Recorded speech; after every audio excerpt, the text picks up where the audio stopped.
Oke, assalamualaikum warahmatullahi wabarakatuh. Teman-teman, di video kali ini kita akan membahas mengenai algoritma Shopee terbaru ya. Jadi sebelum teman-teman melakukan proses penjualan, teman-teman ada baiknya melakukan riset algoritma Shopee terbaru terlebih dahulu.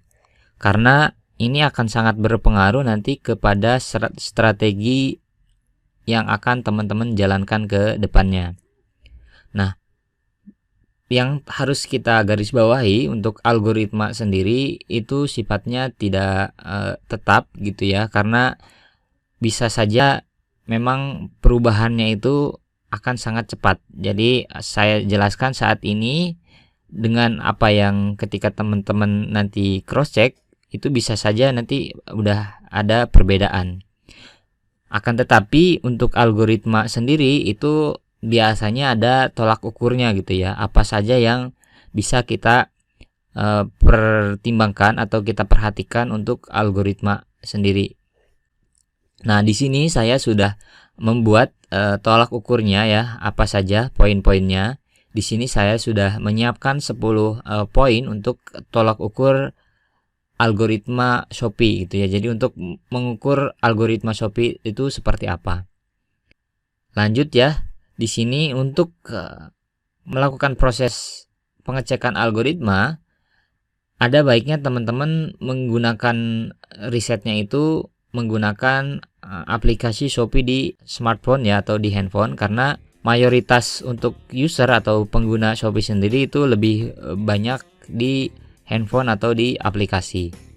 Oke, yang pertama yang bisa kita jadikan acuan adalah judul produk gitu ya. Jadi antara apa yang orang tuliskan di aplikasi Shopee atau di kolom pencarian Shopee itu harus ada relevansinya antara judul produk yang kita upload. Makanya itulah pentingnya riset kata kunci. Usahakan apa yang teman-teman upload produknya itu adalah mengandung kata kunci yang memang dibutuhkan oleh si konsumen atau si user. Yang kedua itu adalah pola penulisan judul. Ini juga termasuk salah satu yang ngaruh ya, karena bisa saja antara satu marketplace dengan marketplace lainnya pola penulisan judul ini nanti akan berbeda. Begitupun dengan Shopee gitu ya. Hari ini mungkin tidak terlalu ngaruh, tapi bisa saja ketika nanti teman-teman ngecek ini udah berubah. Nah, pola penulisan judul ini mulai dari pola penulisan penggunaan huruf kapital dan non kapital gitu ya dalam judul. Terus ada di penggunaan tanda baca atau simbol. Nah, teman-teman bisa perhatikan produk-produk yang tampil di halaman terdepan atau yang teratas selain iklan ya. Itu pola penulisan judulnya itu seperti apa? Apakah menggunakan huruf kapital atau tidak? Apakah ada yang menggunakan tanda baca atau simbol atau tidak? Misalkan itu ada tanda baca seperti tanda seru, terus koma gitu ya, titik. Ada juga yang nanti yang menggunakan tanda strip, spasi. Nah, itu teman-teman bisa perhatikan juga. Kemudian yang ketiga, kita bisa perhatikan untuk harga produknya. Jadi dari dua poin yang tadi ya, untuk judul produk dan juga pola penulisan judul, teman-teman perhatikan juga untuk range harga produknya. Teman-teman bisa lihat untuk produk yang teratas itu range harganya itu yang mana yang paling atas gitu ya. Jadi nanti intinya dari poin-poin ini, dari 10 poin ini nanti teman-teman bisa kombinasikan untuk poin penilaiannya gitu ya. Ini lebih condong kemana? Karena untuk lagi-lagi ya, yang namanya algoritma itu hasil pola pemikiran manusia yang dituangkan ke dalam pemrograman, seperti itu ya.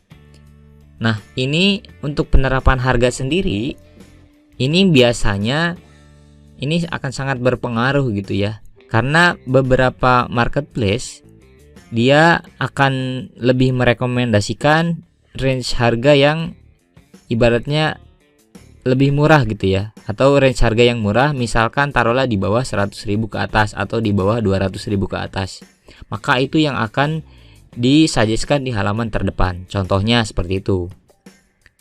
Nah, kemudian yang keempat itu ada relevansi atau keterkaitan foto produk dengan judul produk atau dengan kata kunci produknya.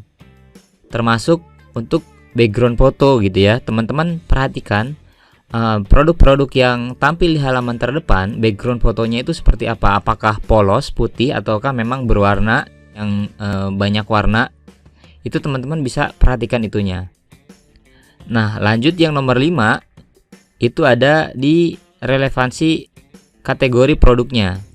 Jadi misalkan ketika teman-teman jualannya daster, ya itu teman-teman simpannya di kategori baju tidur yang daster seperti itu ya. Jangan disimpan di kategori yang lain. Contohnya seperti itu.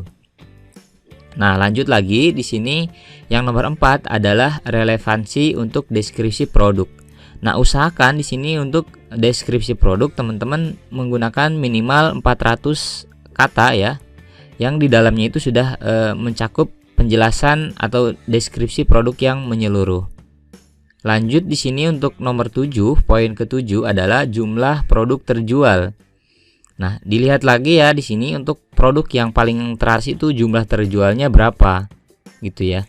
Semakin banyak produk terjual, maka produk tersebut itu akan diutamakan di halaman terdepan atau di halaman teratas. Contohnya seperti itu.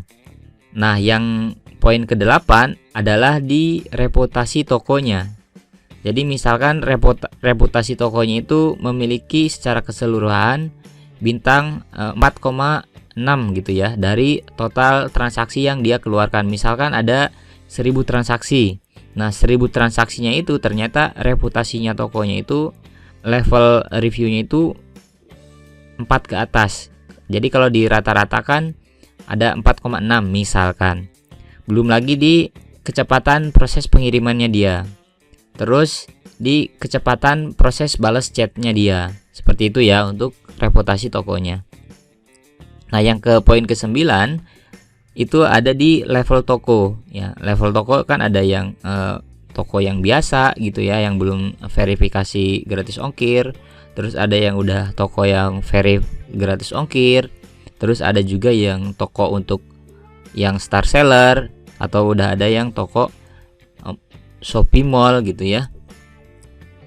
Itu teman-teman perhatikan juga gitu ya. Produk-produk yang tampil itu produk-produk yang level tokonya seperti apa.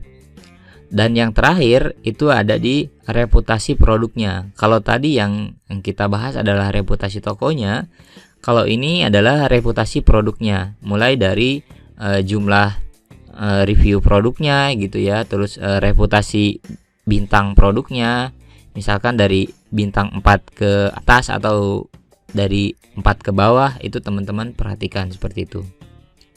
Jadi itu ya untuk poin-poin algoritma yang bisa kita perhatikan, 10 poin tadi.